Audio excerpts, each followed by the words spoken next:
Hello दोस्तों, जय माता दी। आप सभी का स्वागत है हमारे चैनल पर। आज हम जानेंगे कि भगवान की लाठी में क्या आवाज़ होती है। आज मैं एक आपको कहानी सुनाने जा रही हूँ। उस कहानी को ज़रूर आप सभी पूरा सुन के जाइएगा। तो चलिए कहानी को शुरू करते हैं। किसी गांव में एक किसान रहा करता था। उसके दो पुत्र थे जिनके नाम सोमदत्त और विष्णुदत्त थे। खेती बाड़ी करते हुए उनके दिन बड़े ही सुखपूर्वक बीत रहे थे। एक दिन वह बूढ़ा किसान बहुत ज़्यादा बीमार पड़ गया और उसने अपने दोनों बेटों को अपने पास बुलाया और उनसे कहा, मेरे बच्चों, अब शायद मेरा अंतिम समय आ गया है। मैं यह चाहता हूँ कि मेरे मरने के बाद तुम दोनों भाई आपस में मिलजुल कर रहो और सुख शांति के साथ अपनी जिंदगी गुजारो। मैंने बुरे वक्त के लिए कुछ अशर्फियाँ इकट्ठी की थी जिन्हें मैंने घर के पिछवाड़े में आम के वृक्ष के नीचे गाड़ रखा है। अब वह तुम्हारे काम आएंगी। लेकिन मेरे बच्चों, तुम मुझसे यह वादा करो कि तुम दोनों आवश्यकता पड़ने पर ही उसे बाहर निकालोगे। वह दोनों कहने लगे, हम वादा करते हैं पिताजी, जैसा आप कहेंगे हम वैसा ही करेंगे। इतना कहते ही बूढ़े किसान ने अपने प्राण त्याग दिए। थोड़े समय बाद ही उस बूढ़े किसान का अंतिम संस्कार कर दिया गया। लेकिन बड़े भाई विष्णुदत्त को अपने पिताजी के मरने का जरा भी दुख नहीं था। उसकी आंखों के सामने तो सिर्फ आसिफियां ही घूम रही थीं। उस रात को विष्णुदत्त को नींद नहीं आ रही थी। वह बार बार करवट बदल रहा था। आधी रात के बाद भोर होने से पहले ही वह उठकर बैठ गया और सोचने लगा कि सोमदत्त के उठने से पहले मुझे अपना काम पूरा कर लेना चाहिए, वरना फिर कभी ऐसा मौका नहीं मिलेगा। यह सोचकर उसने अपनी कुदाल उठाई और घर के पिछवाड़े उस पेड़ के नीचे पहुंचा जहां पर आसिफियां गड़ी हुई थीं। कुछ क्षणों में उसने जमीन को खोदकर वहां से आसिफियां बाहर निकाली। आसिफियां को देखकर वह बहुत खुश हो गया और कहने लगा, वाह, इतनी सारी आसिफियां हैं। अब लगता है कि मुझे जिंदगी में कभी किसी चीज की कोई कमी नहीं होगी। उसने तुरंत ही वह आसिफियों का घड़ा उठाया और दूसरे पेड़ के नीचे गाड़ दिया और फिर आराम से घर में जाकर अपने स्थान पर दोबारा लेट गया। जब सुबह हुई तो छोटा भाई सोमदत्त अपने बड़े भाई विष्णुदत्त को जोर जोर से आवाज लगाकर उठा रहा था। बड़े भैया जल्दी उठो, गायब हो गया। भैया, घर के पिछवाड़े के आम के पेड़ के नीचे की जमीन खुदी पड़ी है। भैया, वहां से सारी आसिफियां भी गायब हैं। मुझे लगता है कि कोई चोर हमारी सारी आसिफियां चोरी करके निकल गया है। विष्णुदत्त बोला, क्या बोल रहा है मूर्ख, चल मैं देखता हूँ। जब दोनों भाई उस जगह पर पहुंचे तो सच में वहां पर जमीन खुदी पड़ी थी। छोटे भाई सोमदत्त ने कहा, अब क्या करें भैया, मेरे विचार में हमें पहले कोतवाली में जाकर सूचना देनी चाहिए। विष्णुदत्त बोला, ठहरो सोमदत्त, कोतवाली जाने की कोई जरूरत नहीं है। सोमदत्त बोला, लेकिन क्यों भैया? विष्णुदत्त ने कहा, मैं अच्छी तरह जानता हूँ कि चोर कौन है जिसने दबी हुई आसिफियां निकाली हैं। सोमदत्त ने चौंक कर पूछा, भैया, क्या आप जानते हैं कि वो कौन है? विष्णुदत्त बोला, तुम जानना चाहते हो? वो सुनो, वो चोर तुम ही हो। यह सुनकर सोमदत्त बोला, भैया, यह आप क्या कह रहे हैं? नहीं भैया, मैं और चोर नहीं हूँ, मैंने कोई चोरी नहीं की है। विष्णुदत्त कहता है, अब फालतू बोलो मत। तुम्हारे और मेरे अलावा इन आसिफियों के बारे में कोई और नहीं जानता था, इसलिए अब यह बात साफ है कि तुम अकेले ही सारी आसिफियां हड़पना चाहते हो। सोमदत्त ने यह सुनकर कहा, आप ऐसा मत कहो भैया, मैं सच कहता हूँ कि मैंने कोई आसिफ नहीं चुराई है, मैं कुछ नहीं जानता। विष्णुदत्त बोला, या तो तुम मुझे वह आसिफियां लौटा दो, नहीं तो तुम इस घर के दरवाजे अपने लिए हमेशा के लिए बंद समझो। सोमदत्त उदास होकर बोला, ठीक है भैया, यदि आपको मेरी बात पर विश्वास नहीं है तो मैं ये घर ही क्या, ये गांव भी छोड़कर चला जाऊंगा। सोमदत्त दुखी मन से तुरंत ही वहां से चल पड़ा। वो सोचने लगा, सच्चाई जाने बिना ही बड़े भैया ने मेरे साथ ऐसा सलूक क्यों किया? अब बदनाम होने से अच्छा है कि मैं इस गांव को छोड़कर चला जाऊं। जबकि घर में बैठा विष्णुदत्त बड़े आराम से यह सोच रहा था कि वह कितनी आसानी से यह कांटा अपने आप ही निकल गया। अब सारी आसिफियां सिर्फ मेरी हैं। दूसरी तरफ सोमदत्त दुखी मन से लेकर वहां से चलता ही जा रहा था। चलते चलते उसके मन में कई तरह के विचार उत्पन्न हो रहे थे। उसके मन में एक विचार यह भी आया कि भैया ने सारा धन हटाने के लिए कोई चाल तो नहीं चली। वह अपने विचारों में मगन होकर लगातार चलता ही जा रहा था। तभी वह एक बड़ी ही चट्टान के ऊपर जा पहुंचा। अब रात हो चुकी थी और चारों ओर अंधेरा छाने लगा था। उलझन में पड़ा सोमदत्त ये सारी बातें सोच ही रहा था कि तभी उसके कानों से कुछ आवाज सुनाई दी। यह 2000 तुम्हारे और यह 2000 मेरे। वो सोचने लगा, ये आवाजें कैसी हैं? सच्चाई जानने के लिए सोमदत्त नीचे की ओर झुका तो उसने देखा 2 आदमी वहां पर थे और वे दोनों धन का बंटवारा कर रहे थे। सोमदत्त को यह समझ में आने ना देर न लगी कि ये दोनों चोर हैं और यह दोनों चोरी का माल आपस में बांट रहे हैं। तभी अचानक से सोमदत्त का पैर फिसल गया और वह उन चोरों के बीच में जाकर गिर गया। अंधेरा होने के कारण चोरों को कुछ भी दिखाई नहीं दिया और वे डर गए और डर के भागने लगे और कहने लगे, भागो भागो भागो भैया, यहाँ से लगता है कि यह राजा का कोई गुप्तचर या फिर उसका कोई सिपाही है, भागो। चोर कहने लगा, हाँ भाई, तुम ठीक कहते हो, चलो भागो यहाँ से। चोर अपना चोरी का माल छोड़कर डर के मारे वहां से भाग गए। अब जब सोमदत्त की नज़र उन आसिफियों पर पड़ी तो वह मन ही मन बहुत खुश हुआ। लेकिन तभी उसके मन में एक दूसरा विचार आया कि यह स्वर्ण मुद्राएं चोरी की हैं, इन्हें साथ में ले जाना ठीक नहीं होगा, क्योंकि इन्हें मैं यहीं पर गाड़ ही देता हूँ और ज़रूरत पड़ने पर इनको ले जाऊंगा। यही सोचकर सोमदत्त ने वो सारी मुद्राएं एक पेड़ के नीचे गाड़ दी और फिर और रात वहीं बिताकर सुबह अपने रास्ते पर चलने लगा। दोपहर होते होते वह एक जंगल में गुजरा। तभी कुछ लुटेरों ने उसे को घेर लिया और लुटेरों का सरदार उससे बोला, खबरदार, जो कुछ भी तुम्हारे पास है वह निकाल कर हमें दे दो, नहीं तो हम जान से तुम्हें मार देंगे। सोमदत्त बोला, भाभी भैयों, मैं तो खुद ही एक मुसीबत में हूँ, मेरे पास धन भला कहाँ से आएगा। लुटेरों को सरदार बोला, यह झूठ बोल रहा है, इसकी तलाशी लो। तलाशी लेने के बाद जब सोमदत्त के पास वास्तव में उन्हें कोई भी चीज नहीं मिली तो उनके सरदार क्रोध से चिल्ला उठा और बोला, कोई बात नहीं, अगर इसके पास पैसे नहीं हैं भी यह हमारे काम आएगा। इसे अपने अड्डे पर ले चलो, देवी माँ को इसकी बलि चढ़ाई जाएगी। यह बात सुनते ही सोमदत्त के होश उड़ गए। डाकू सोमदत्त को उठाकर अपने अड्डे पर ले गए, परंतु उनके अड्डे तक पहुंचते पहुंचते सोमदत्त को एक उपाय सूझ ही गया। अड्डे पर पहुंचने के बाद उसने डाकुओं के सरदार से कहा, अगर तुम मुझे अपने दल में शामिल कर लेने का वचन दो तो मैं तुम्हें 4000 स्वर्ण मुद्राओं का पता बता सकता हूँ। यह सुनकर लुटेरों का सरदार बोला, क्या कहा? 4000?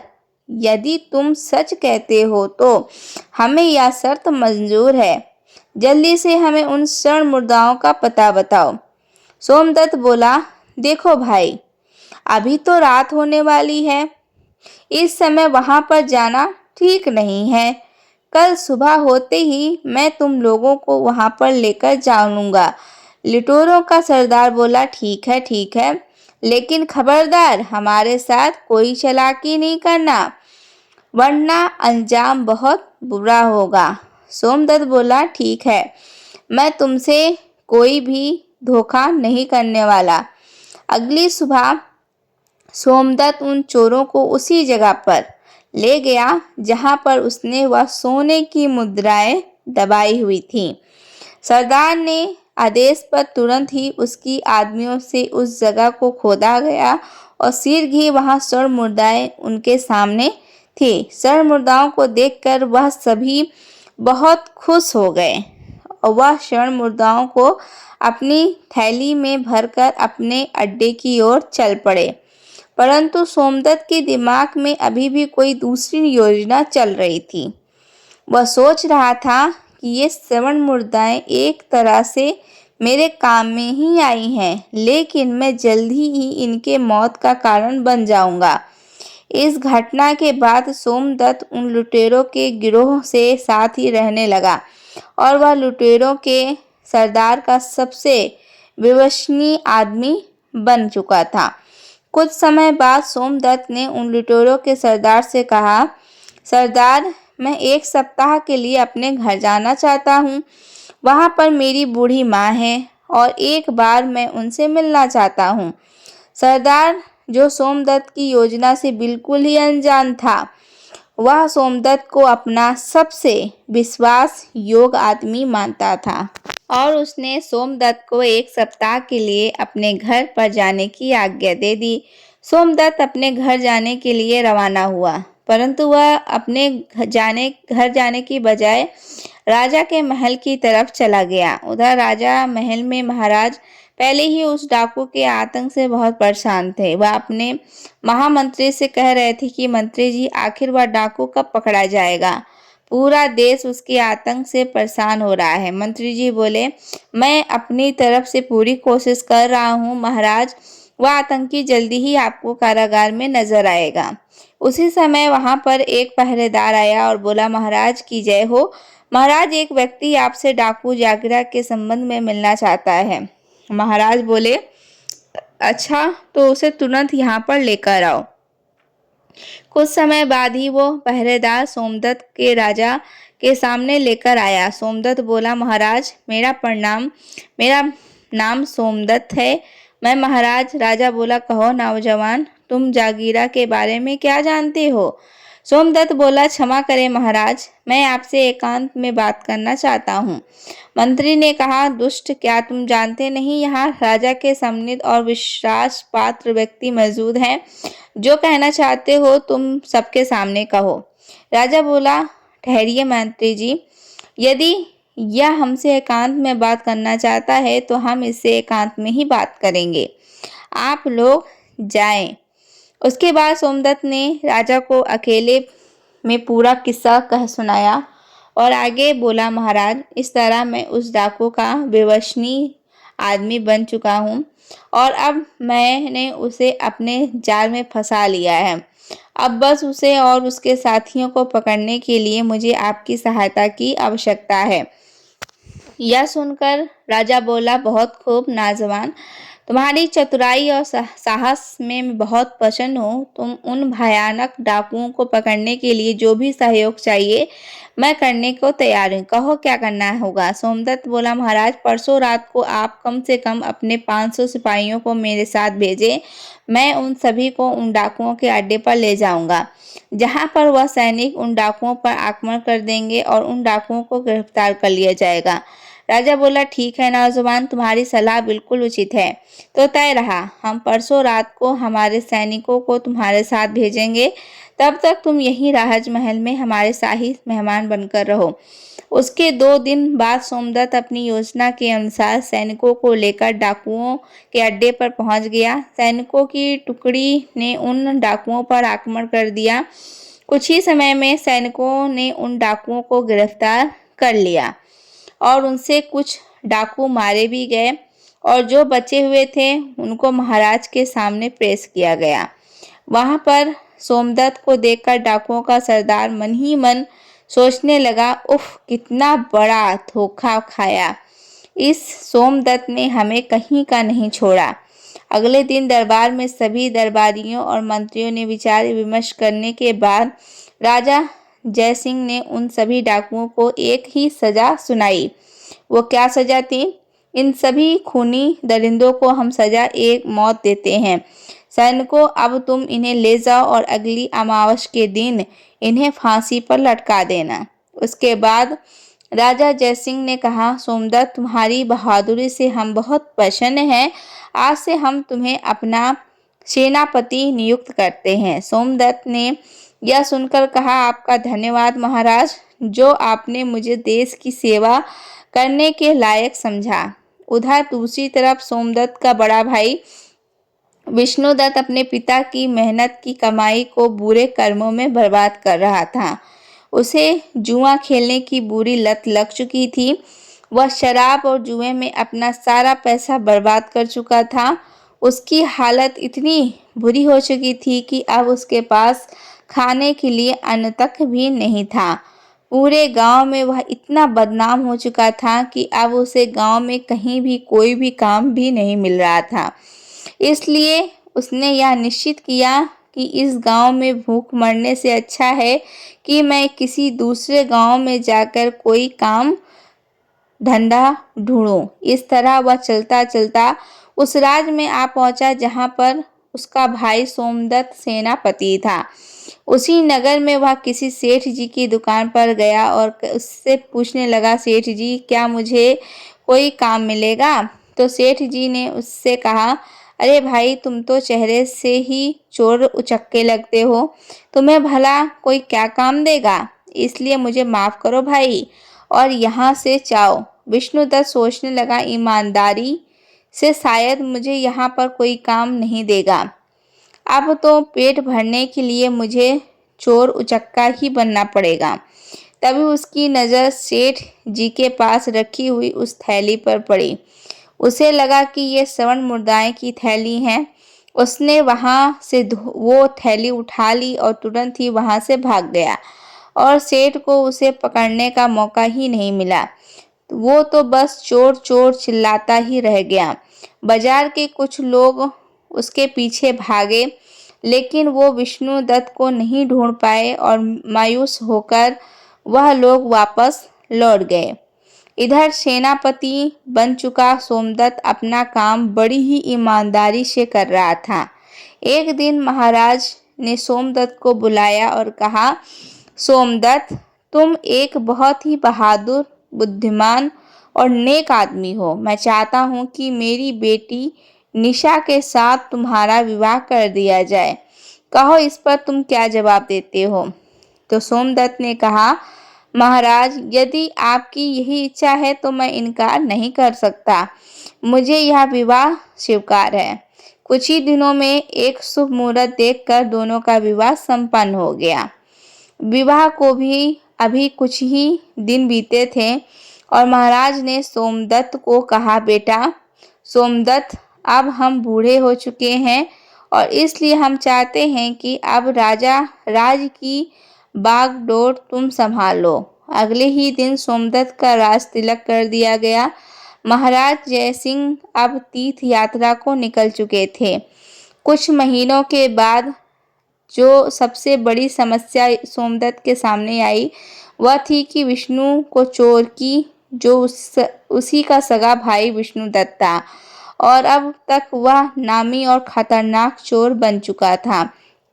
सैनिकों ने काफी प्रयास किया लेकिन वह उसे पकड़ ना सके। चोर उसी जंगल में एक पेड़ के खोखर में रहा करता था। एक रात वह बैठा सोच रहा था, कोई ऐसी तरकीब लगाई जाए कि मुझे बार बार चोरी करने की आवश्यकता ही ना पड़े। अगर मैं एक बार राज खाने पर हाथ साफ कर लूं तो मुझे दोबारा कभी भूखे मरने की नौबत नहीं आएगी और ना ही कभी मुझे चोरी करने की ज़रूरत पड़ेगी और फिर मैं किसी दूसरे देश में जाकर अपनी आगे की ज़िंदगी बड़े आराम से गुजार सकता हूँ। अगली रात राजा खजाने की चोरी करने के उद्देश्य से विष्णुदत्त राजमहल के पीछे जा पहुंचा।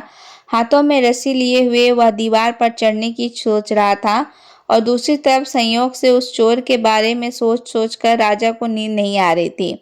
उस समय वह महल की छत के ऊपर ही घूम रहे थे। जैसे ही विष्णुदत्त रस्सी के सहारे छत के ऊपर चढ़ा, वहां पर मौजूद राजा सोमदत्त ने उसे देख लिया और सोमदत्त ने अपनी तलवार निकाली और साथ ही अपने सिपाहियों को आवाज लगाई, कुछ ही पलों में सैनिकों ने वहां पर पहुंच गए और राजा ने सैनिकों से कहा, सैनिकों गिरफ्तार कर लो। इस विष्णुदत्त ने वहां से भागने की पूरी कोशिश की, लेकिन वह भागने में सफल नहीं हो पाया और सैनिकों ने उसे पकड़ लिया। और सोमदत्त ने उसे देखकर बोला, तुम तो विष्णुदत्त हो, मेरे भाई हो, लेकिन एक नामी चोर हो। मैं ये सपने भी नहीं सोच रहा सकता था कि मेरा भाई इतना बड़ा चोर निकलेगा। उसने आदेश दिया कि सैनिकों ले जाओ, इसे कारागार में डाल दो। सुबह ही दरबार में हम इसकी सुनवाई करेंगे। विष्णुदत्त को अब कारागार में डाल दिया गया। अब वह मन ही मन अपने किए पर पछता रहा था और सोच रहा था कि मेरी बुरी नीयत ने मुझे आज पतन की इतनी गहराई में ढकेला कि जबकि सोमदत्त, जिसे मैंने बेईमान बनाकर धक्के मारकर अपने घर से निकाला था, अपनी ईमानदारी से और नेकी की वजह से राजा बन गया और मैं, जिसके पास सब कुछ था, एक चोर बनकर आज उसके बंदी गृह में पड़ा हूँ। इधर सोमदत्त की आंखों में भी नींद का नामो निशान नहीं था। वह सोच रहा था, कल का दिन मेरी जिंदगी का बहुत कठिन दिन होगा। मुझे एक बहुत ही भयानक अग्नि परीक्षा से गुजरना होगा। क्या इस परीक्षा में मैं कामयाब हो पाऊंगा? मुझे भी समझ नहीं आ रहा था। काश महाराज ने मुझे राजपाट न सौंपा होता। अगले दिन दरबार में चोर विष्णुदत्त को पेश किया गया। महाराज ने उससे कहा, विष्णुदत्त, तुम्हारे ऊपर लगाए गए सारे चोरी के इल्जाम प्रमाणित हो चुके हैं। क्या अब तुम्हें अपनी सफाई में कुछ कहना है? विष्णुदत्त बोला, बस इतनी ही कहना चाहता हूँ कि महाराज, मुझे जैसा संतान को आप इतनी कठोर से कठोर सजा दें कि भविष्य में चाहकर भी कोई चोरी ना कर सके। सोमदत्त ने कहा, ठीक है, हम तुम्हें ऐसी ही सजा देंगे। सैनिकों ने ले जाओ इस चोर को और इसका एक हाथ और एक पैर काट दिया जाए और उसके बाद इसे देश की सीमा से बाहर निकाल दिया जाए। सोमदत्त का यह इंसाफ देखकर उसकी प्रजा और उसके मंत्री सब उसकी जय जयकार करने लगे। राजा की आज्ञा का पालन किया गया और विष्णु चोरदत्त को एक हाथ और एक पैर काट दिए गए। राज्य की सीमा से बाहर निकाल दिया गया। वह देश छोड़कर जा रहा था, तभी उसके सामने राजा सोमदत्त आ गए। सोमदत्त को देखकर विष्णुदत्त बोला, महाराज, आप काश अपने मेरा हाथ और एक पैर काटने की बजाय मुझे मौत की सजा दी होती। ऐसा करके तो आपने मुझे तड़प तड़प कर मारने के लिए इस दुनिया में छोड़ दिया। सोमदत्त ने कहा, उस समय मैं एक राजा था, परंतु अब आपके सामने राजा सोमदत्त नहीं बल्कि आपका छोटा भाई सोमदत्त खड़ा है। एक राजा होकर मैंने एक चोर को सजा देकर अपना धर्म का पालन किया और अब एक भाई अपने भाई के पास अपने धर्म का और कर्तव्य का पालन करने के लिए आया है। विष्णुदत्त ने कहा, मैं को समझा नहीं। सोमदत्त बोला, भैया, मैं जानता हूँ कि एक हाथ और एक पैर काटने की वजह से आप कभी भी कोई काम नहीं कर पाएंगे और इसलिए आज मैं आपको कुछ धन देकर जाऊंगा। इस थैले में कुछ स्वर्ण मुद्राएं हैं जो कि मेरी मेहनत की कमाई हुई है। मुझे विश्वास है कि इतने धन के साथ आप किसी दूसरे देश में अपना जीवन आराम से व्यतीत कर सकते हैं, लेकिन भैया आप इनकार मत करिए, नहीं तो कभी भी मैं अपने आप को माफ नहीं कर पाऊंगा। यह सुनकर विष्णुदत्त बोला, तुम कितने महान हो सोमदत्त, ईश्वर हमेशा तुम्हें इसी तरह खुशी रखे। फिर दोनों ने आपस में गले लगकर एक दूसरे को बड़े ही भारी मन से विदा ली। बड़ा भाई छोटे भाई से कहने लगा, मेरी ईश्वर से यही विनती है कि मुझे हर जन्म में तुम्हारे जैसा भाई मिले। और दोनों भाई अपनी अपनी राह पर वापस चले गए और उसके बाद उस देश में विष्णुदत्त को दोबारा किसी ने भी नहीं देखा और राजा सोमदत्त भी अपनी प्रजा का पालन करते हुए सुखमय जीवन बिताने लगे। तो ये थी कहानी जो मैंने आपको सुनाई। अगर आपको ये कहानी हमारी पसंद आई होगी तो हमारे चैनल को सब्सक्राइब कर लीजिएगा, वीडियो को लाइक कर दीजिएगा और कमेंट सेक्शन में जय माता दी जरूर लिखिएगा। राधे राधे दोस्तों।